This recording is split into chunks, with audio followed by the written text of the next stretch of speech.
हमारी आज के डिस्कशन में फर्स्ट इंपोर्टेंट आर्टिकल लोकसभा के सीट्स को इंक्रीज करने से संबंधित है। शशि थरूर का ये आर्टिकल है और अपना सिलेबस में जीएस पेपर सेकंड के इस टॉपिक से आर्टिकल को रिलेट कर सकते हो।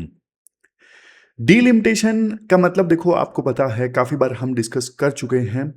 डीलिमिटेशन का मतलब होता है कॉन्स्टिट्यूएंसीज की बाउंड्रीज को रीड्रा करना। रीड्रा क्यों करना? क्योंकि देखो, over the period of time होता ये है, किसी कॉन्स्टिट्यूएंसी की पॉपुलेशन ज्यादा बढ़ गई और किसी कॉन्स्टिट्यूएंसी की पॉपुलेशन कम बढ़ गई, तो रिजल्ट ये निकलेगा किसी कॉन्स्टिट्यूएंसी की पॉपुलेशन 20 लाख, किसी कॉन्स्टिट्यूएंसी की पॉपुलेशन 5 लाख। तो ये तो गलत हो जाएगा ना भाई। किसी कॉन्स्टिट्यूएंसी में तो 20 लाख वोटर मिलके एक एमपी को चुन रहे हैं और किसी कॉन्स्टिट्यूएंसी में सिर्फ 5 लाख वोटर मिलके एक एमपी को चुन रहे हैं। तो इक्वल रिप्रेजेंटेशन वाला कंसेप्ट यहां पे गड़बड़ हो जाएगा। इसीलिए हमारे देश के संविधान में आर्टिकल 82 में डीलिमिटेशन का प्रोविजन किया गया था हर एक सेंसस के बाद में, यानी हर एक जनगणना के बाद में। लेकिन हुआ ये, 1971 के सेंसस के आधार पे ना लोकसभा की सीट्स को फ्रीज कर दिया गया था कि भाई जितनी सीट्स हैं उनमें आपस में आप बाउंड्री को बेशक रीड्रा कर लो, लेकिन नंबर ऑफ सीट्स इंक्रीज मत करो। नंबर ऑफ सीट्स इंक्रीज मत करो। नंबर ऑफ सीट्स 1971 के सेंसस के आधार पे फ्रीज कर दी गई थी 543। तब से लेके अभी तक ये फ्रीज लगातार चल रहा है। अब ये जो फ्रीज है ये हट रहा है 2026 में। फ्रीज हट जाएगा तो कायदे से देखो, फ्रीज के बाद फिर से जो फ्रेश सेंसस कंडक्ट होगा, अब उसके आधार पे बाउंड्रीज रीड्रा होनी चाहिए, number of Lok Sabha seats increase होनी चाहिए। और इसी के लिए सरकार ने एक डीलिमिटेशन बिल भी प्रेजेंट किया। उसमें यह प्रपोज किया गया है कि लोकसभा की सीट्स अब 543 से बढ़ा के 850 कर दी जाए। अब इसमें राइटर बहुत सारे कमियां निकालते हैं। राइटर कहते हैं 850 सीट्स नहीं की जानी चाहिए। सबसे पहला रीजन तो आपको पता ही है, जो हमेशा राइटर्स देते हैं, जैसे कि भाई नॉर्थ इंडिया की पॉपुलेशन बढ़ गई है ज्यादा, साउथ इंडिया ने पॉपुलेशन को कंट्रोल किया है, तो जिसने अच्छा काम किया है अब आप उसको पनिश मत करिए। क्योंकि 850 सीट्स होंगी तो प्रपोर्शन के हिसाब से देखें, परसेंटेज के हिसाब से देखें, तो साउथ इंडिया के स्टेट्स की सीट्स घट जाएंगी। और शशि थरूर कहते हैं आप किसी के अच्छे काम के लिए उसको पनिश नहीं कर सकते भाई। तो इसलिए ये 850 सीट्स वाला आइडिया खराब है। पहला आर्ग्यूमेंट ये तो आपको पता ही होगा, फेमस है। दूसरा, वो कहते हैं, शशि थरूर कहते हैं कि यार आप दूसरे देशों का एग्जाम्पल देखिए। किसी भी मैच्योर डेमोक्रेसी ने अपने देश में किसी एरिया की सीट्स को कम नहीं किया है। यूएसए का एग्जाम्पल लीजिए। यूएसए ने हाउस ऑफ रिप्रेजेंटेटिव के सीट्स को फिक्स कर दिया था 1929 में 435 सीट्स। पॉपुलेशन उस समय थी 120 मिलियन। आज उनकी सीट्स 435 ही हैं, जबकि पॉपुलेशन 335 मिलियन हो चुकी है। तो यूएसए ने हाउस ऑफ रिप्रेजेंटेटिव की सीट्स नहीं चेंज की। हां, बढ़ी हुई पॉपुलेशन के लिए उन्होंने स्टाफ ज्यादा लगा दिया, हाउस ऑफ रिप्रेजेंटेटिव में कमेटीज ज्यादा बना दी, और जो उनके रिप्रेजेंटेटिव्स हैं उनको रिसर्च सपोर्ट दे दी। लेकिन रिप्रेजेंटेटिव की संख्या उतनी ही 435। रिप्रेजेंटेटिव को सपोर्ट करने के लिए स्टाफ जो था वो बढ़ा दिया, क्योंकि पहले मान लो एक रिप्रेजेंटेटिव 10 मिलियन को रिप्रेजेंट कर रहा था, अब 20 मिलियन को कर रहा है। तो ज्यादा पॉपुलेशन को अब एक रिप्रेजेंटेटिव रिप्रेजेंट कर रहा है, तो उसको स्टाफ ज्यादा दे दो ताकि वो आसानी से काम कर सके। समझे? अब आप और देखो क्या रीजंस बताते हैं शशि थरूर। शशि थरूर कहते हैं भाई अगर मान लो 850 एमपी हो गए, अब 4 आवर्स की डिबेट होती है, उसमें से मुश्किल से 15-20 एमपीज को बोलने का मौका मिलता है। अब 830 मान लो एमपीज की संख्या है, 850, जिसमें से 15-20 बोलेंगे, बाकी 830 तो खाली बैठे बस दर्शक के तौर पे देखते रहेंगे। फायदा क्या फिर? इतने ज्यादा एमपीज की संख्या आप बढ़ा रहे हो, वो बोल ही नहीं पाएंगे, फिर फायदा क्या भाई? और दूसरा, जब देखो मान लो पार्लियामेंट किसी इशू को इफेक्टिवली डिस्कस नहीं कर पाती ना, फिर एग्जीक्यूटिव डोमिनेट करती है, सरकार डोमिनेट करती है, बिल बिना स्क्रूटनी के पास हो जाता है, सरकार की मनमानी चलती है, और ये डेमोक्रेसी के लिए ठीक नहीं है। 850 एमपीज की संख्या हो गई तो डेमोक्रेसी में बल्कि एग्जीक्यूटिव की और ज्यादा चलने लगेगी, क्योंकि बिल जो है वो बिना स्क्रूटनी के पास हो जाएगा। फिर नेक्स्ट राइटर दो तीन बढ़िया बढ़िया चीजें बताते हैं, बढ़िया बढ़िया पॉइंट देते हैं। वो कहते हैं भाई आप जो एग्जिस्टिंग एमपीज हैं 543, उनको बढ़िया से सपोर्ट दे दो ताकि वो अपनी कॉन्स्टिट्यूएंसी की आवाज अच्छे से उठा सकें। ज्यादा पॉपुलेशन हो तो क्या हुआ, आज तो टेक्नोलॉजी है, आज तो बढ़िया बढ़िया चीजें हैं जिसकी सहायता से 543 एमपी ही अच्छे से रिप्रेजेंट कर सकते हैं अपनी कॉन्स्टिट्यूएंसी को। उनको डेडिकेटेड ऑफिस दे दो, उनको रिसर्च का स्टाफ दे दो, उनको उनके लिए स्ट्रॉन्ग कमेटी बना दो ताकि वो कमेटीज में बढ़िया से काम कर सकें। दूसरा देखो, एक मिथ ये है कि एमपी अपने लोगों की आवाज उठाएगा। देखो, अपने लोगों की आवाज उठाने के लिए तो भाई एमएलए भी हैं, अपने लोगों की आवाज, अपने रीजन की आवाज उठाने के लिए तो भाई 73rd और 74th अमेंडमेंट भी है। तो एमपी का ज्यादा फोकस होना चाहिए फॉरेन पॉलिसी पे, इकोनॉमिक लेजिस्लेशन पे, कॉन्स्टिट्यूशनल अमेंडमेंट्स पे, इन पे ज्यादा फोकस होना चाहिए एमपीज का, ना कि छोटे मोटे रीजनल इश्यूज पे कि हमारे यहाँ पे रोड नहीं बनी, हमारे यहाँ पे ड्रेनेज नहीं है। ये इश्यूज इंपॉर्टेंट हैं, इसमें कोई डाउट नहीं है, लेकिन रोड नहीं बनी, ड्रेनेज अच्छा नहीं है, सैनिटेशन नहीं है, एमएलए के लिए ये इशू छोड़ दो, समझे। फिर तीसरा आर्गुमेंट देते हैं शशि थरूर। तीसरा आर्गुमेंट भी बढ़िया है। अगर आपको मान लो सीट्स बढ़ानी ही है तो आप सीट्स एमएलए की इंक्रीज कर दो। स्टेट असेंबली में जो एमएलए की सीट्स है ना, वो आप इंक्रीज कर दो ना, लोकसभा की सीट्स को आप मत छेड़ो। इससे दोनों काम एक साथ हो जाएंगे। एक तरफ देखो पार्लियामेंट की जो एफिशिएंसी है वो भी बरकरार रहेगी, फेडरलिज्म जो है हमारे देश का वो भी डिस्टोर्ट नहीं होगा, और दोनों काम एक साथ हो जाएंगे। और अब जो ऐसी ऐसी खबरें चलती हैं कि भाई नंबर ऑफ सीट्स बढ़ा दी तो साउथ इंडिया को नुकसान होगा, देखो कोई भी देश किसी रीजन को इग्नोर करके एकजुट नहीं रह सकता, इसलिए आपको ये चीज देखनी होगी। तो ये पूरा आर्टिकल शशि थरूर का है। 2012 में ये क्वेश्चन पूछा था डिलिमिटेशन कमीशन से संबंधित, इसका आंसर आपको देना है। अभी तक कितने डिलिमिटेशन कमीशन गठित हो चुके हैं, ये सिंपल क्वेश्चन भी यूपीएससी ने पूछ लिया था। आजकल इतना सिंपल थोड़ा कम पूछ रही है, आजकल डिफिकल्ट ज्यादा पूछ रही है। ये मेंस का पोटेंशियल क्वेश्चन है जो आपको अटेम्प्ट करना है। Increasing the number of seats in the name of better representation में paradoxically weaken India's democracy and federalism. मतलब आप नंबर ऑफ सीट्स इंक्रीज कर रहे हो इस नाम पे कि रिप्रेजेंटेशन इंप्रूव होगी, इससे बल्कि उल्टा हो जाएगा, इंडिया की डेमोक्रेसी कमजोर होगी, फेडरलिज्म कमजोर होगा।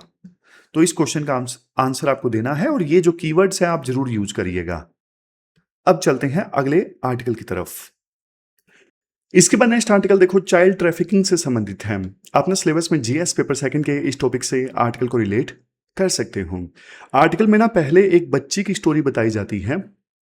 अप्रैल की बात है, एक लड़की को ना बिहार के एक छोटे से कमरे से रेस्क्यू किया गया। उसका नाम राइटर बोलते हैं देविका, मतलब आर्टिकल में जैसे आर्टिफिशियल नाम नहीं रख देते, रियल जो नाम है वो नहीं बताया गया है। तो देविका को ना वेस्ट बंगाल से लाया गया था और उसे एक अच्छी नौकरी का वादा किया गया था ताकि वो अपने परिवार की मदद कर सके। लेकिन देखो वहां पे बिहार में उसे कोई नौकरी नहीं मिली। उसे हर रात बार बार जबरदस्ती नचवाया जाता था। एक बार में, एक ऐसी जगह जहां पे शराब पी जाती है, वहां पे जबरदस्ती उसे नाचने के लिए मजबूर किया जाता था। और जो शराबी लोग थे उसे जकड़ते, वीडियो बनाते, और उन्हीं वीडियो से उस बच्ची को बाद में ब्लैकमेल भी किया जाता था।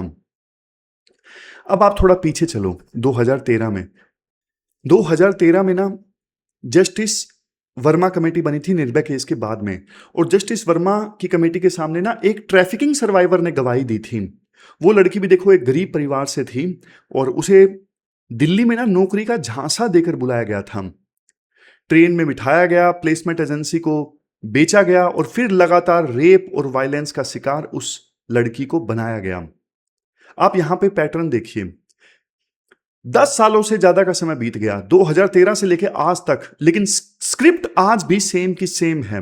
परिवार की गरीबी, अनजान का झूठा वादा और एक्सप्लॉयटेशन का बंद कमरा, हमेशा ऐसा ही होता है। क्राइम देखो बदला नहीं है, बस पहले से ज्यादा ऑर्गेनाइज हो गया है, पहले से ज्यादा इनविजिबल हो गया है, बस इतना फर्क आया है।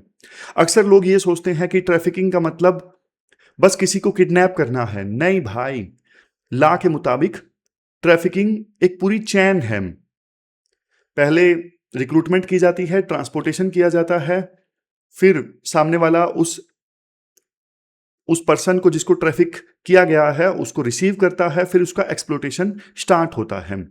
इंडिया ने इसको पहले देखो इस तरह नहीं देखा था, लेकिन साल 2011 में ना सुप्रीम कोर्ट में एक बहुत जबरदस्त केस लड़ा गया था। उसके बाद सुप्रीम कोर्ट ने ट्रैफिकिंग को ना यूएन पालेर्मो सॉरी, ये जो नाम है ना थोड़ा वैसे सा है, यूएन पालेर्मो, ये देखो यूएन पालेर्मो प्रोटोकॉल है। तो इस प्रोटोकॉल के हिसाब से सुप्रीम कोर्ट ने ट्रैफिकिंग की डेफिनेशन को डिफाइन किया। पहले ट्रैफिकिंग में रिक्रूटमेंट होती है, गरीबी या मजबूरी का फायदा उठाकर फंसाया जाता है। फिर ट्रांसपोर्टेशन, एक स्टेट से दूसरे स्टेट तक ले जाया जाता है, जैसे बंगाल से बिहार या फिर दिल्ली।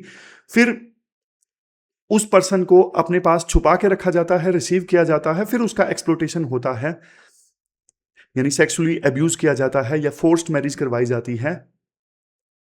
तो ये एक हाथ से दूसरे हाथ में बच्चे को बेचने की पूरी चैन होती है, और जब तक देखो हम पूरी चैन को नहीं तोड़ेंगे ये क्राइम जो है कभी खत्म नहीं होगा।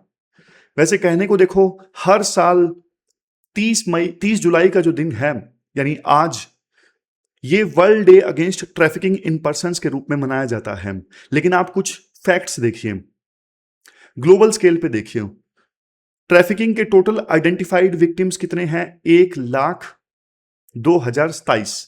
टोटल कन्विक्शंस कितने? सिर्फ 7,975। रेशो, हर 13 विक्टिम्स पर सिर्फ एक क्रिमिनल को सजा मिलती है, यानी इंप्यूनिटी रेट बहुत कम है। डोमेस्टिक डेटा देखो, रजिस्टर्ड केसेस बहुत ही कम, 2,135। विक्टिम्स कितने? 6,018। और देखो टोटल जो विक्टिम्स हैं, जिसमें जो ये 6,018 हैं, उसमें से 2,297 तो सिर्फ बच्चे हैं, यानी टोटल विक्टिम्स में से 38% तो सिर्फ बच्चे हैं। और देखो ये आंकड़े तो सिर्फ वो हैं जो रजिस्टर हुए हैं, असली संख्या इससे कहीं ज्यादा है, आपको भी पता है। बहुत सारे मामले मिसिंग पर्संस या फिर मिसिंग पर्संस के रूप में दर्ज करवाए जाते हैं, लेकिन वो कभी मिलते ही नहीं है।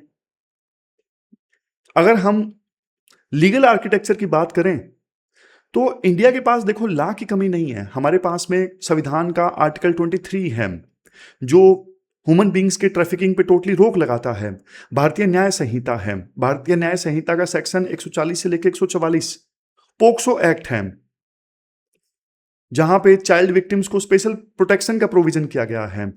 जुवेनाइल जस्टिस एक्ट है जो बच्चों के केयर एंड प्रोटेक्शन की बात करता है। इतने सारे लॉज के बाद में भी डिफिकल्टी क्या है? दिक्कत देखो ये है कि ये सारे जो लॉज है ना स्कैटर्ड है, बिखरे हुए हैं। कोई एक सिंगल अथॉरिटी नहीं है जो प्रिवेंशन से लेकर प्रोसिक्यूशन पे ध्यान दे, जो रिहेबिलिटेशन पे ध्यान दे। नहीं, पूरी चैन को हैंडल करने के लिए कोई सिंगल अथॉरिटी नहीं है। और अकाउंटेबिलिटी जो है वो देखो इसी बीच गायब हो जाती है। जब कोई एक सिंगल अथॉरिटी रिस्पॉन्सिबल नहीं है तो भाई किसकी अकाउंटेबिलिटी फिक्स करें, किससे जवाब मांगे? कल भी हमने आर्टिकल डिस्कस किया था कि शहर की समस्याओं के लिए ना एक सिंगल पर्सन रिस्पॉन्सिबल होना चाहिए, लेकिन वो नहीं है, ये दिक्कत है। अब राइटर ना कुछ लैंडमार्क केस की बात करते हैं। जैसे एक केस है Pinky versus state of Uttar Pradesh.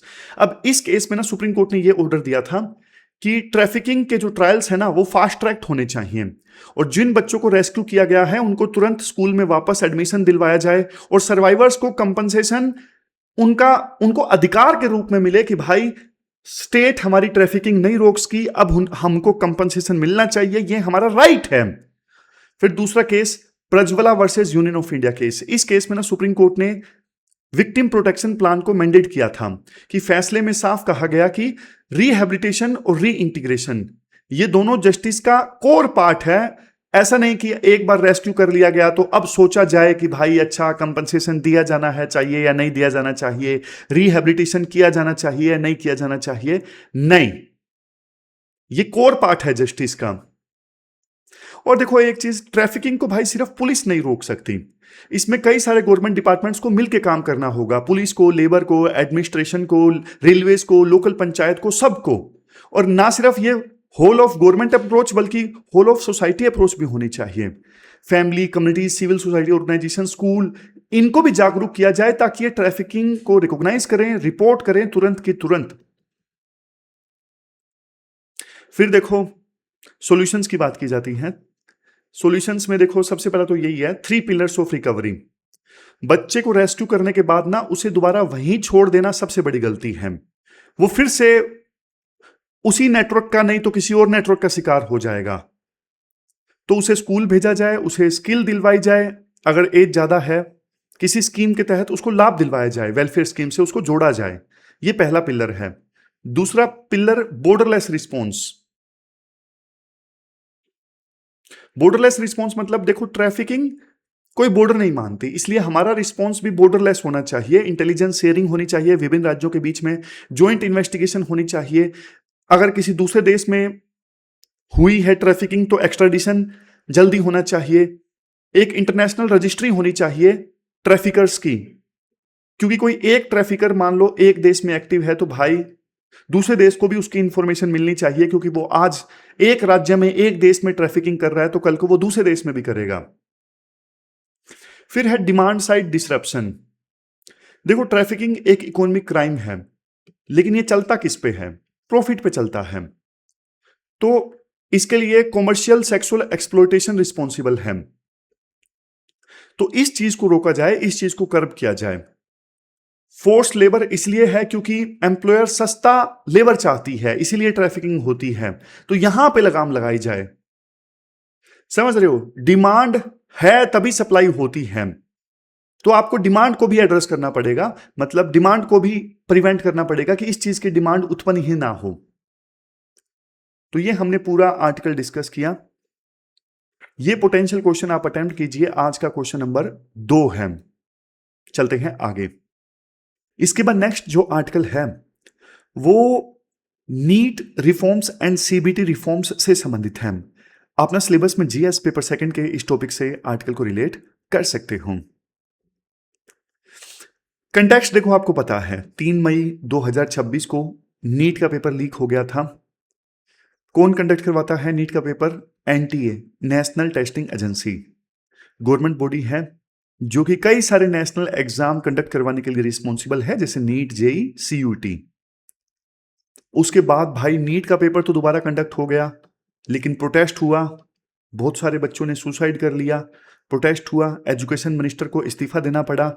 और फिर प्रधानमंत्री मोदी ने अनाउंस किया कि नंदन नीलेकनी की अध्यक्षता में हम एक टास्क फोर्स का गठन कर रहे हैं जो ये बताएगा कि भाई कैसे पेपर लीक को रोकना है, कैसे सीबीटी को फेस वाइज इंप्लीमेंट करना है।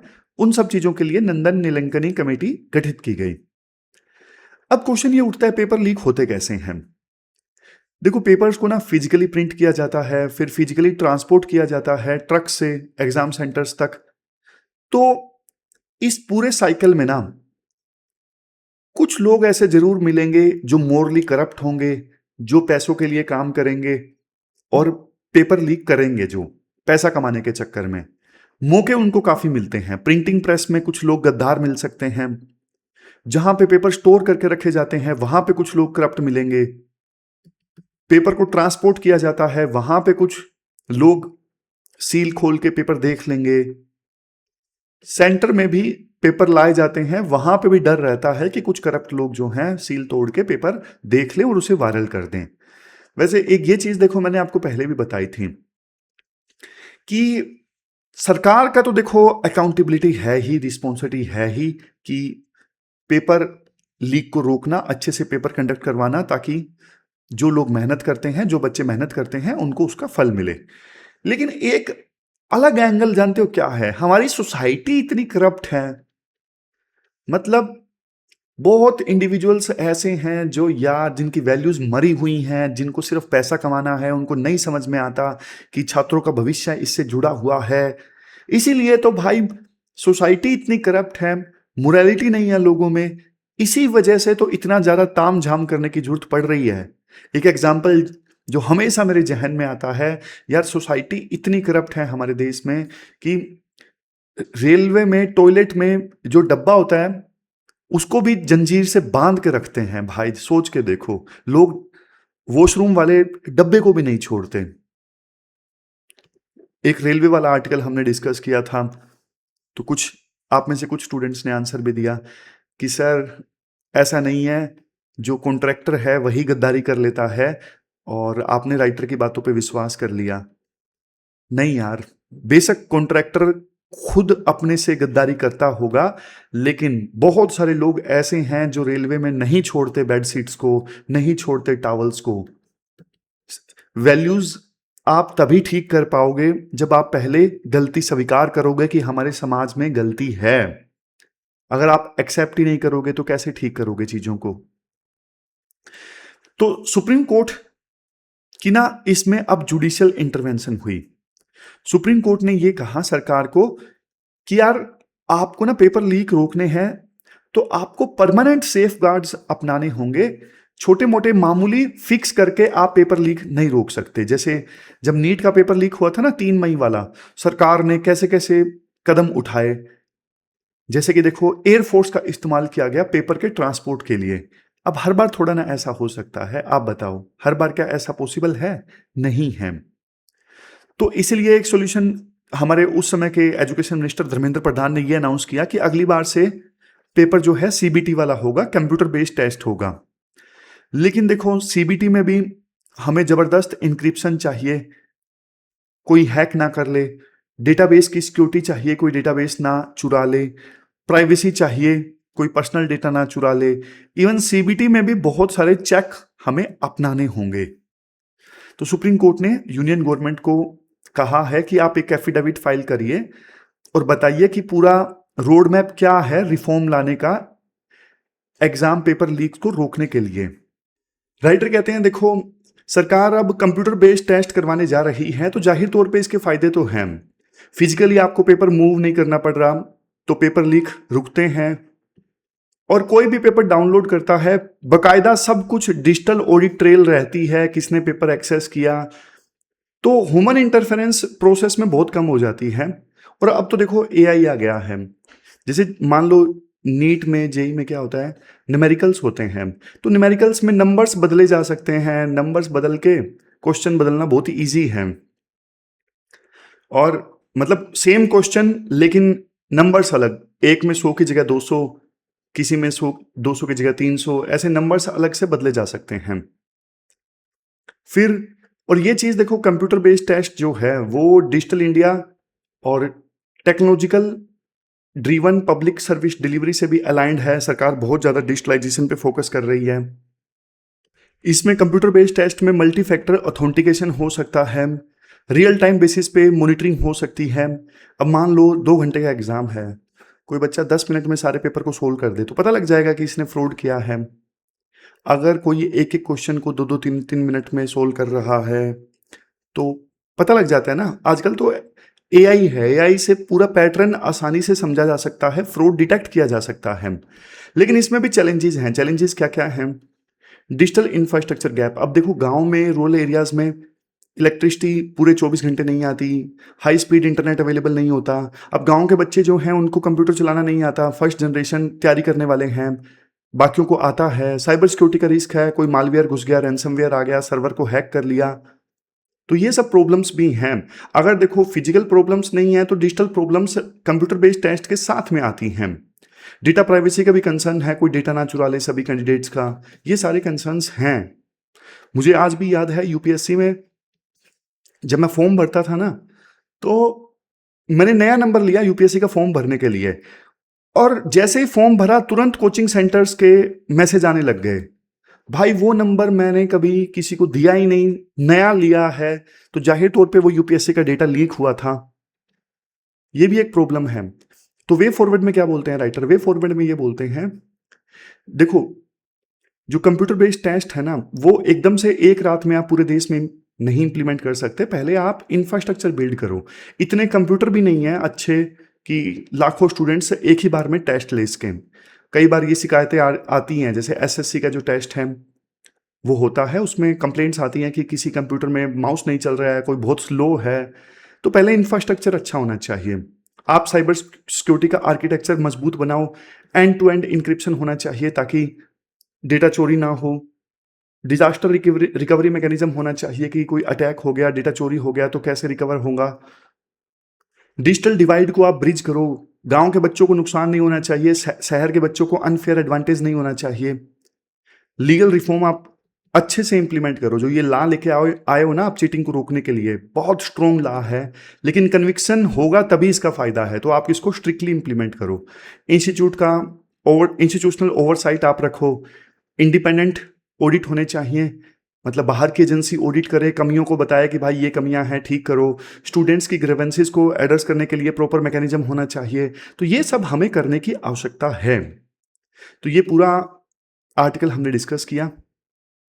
ये कीवर्ड्स हैं जो आप आंसर्स में यूज कर सकते हो। ये पोटेंशियल क्वेश्चन है जो आपको अटेम्प्ट करना है। आज का क्वेश्चन नंबर 3। तो ये थी हमारी आज की डिस्कशन। कल मिलते हैं फिर से एक नई डिस्कशन के साथ। तब तक आप अपना ध्यान रखिए, अच्छे से पढ़िए। Thank you very much for discussion.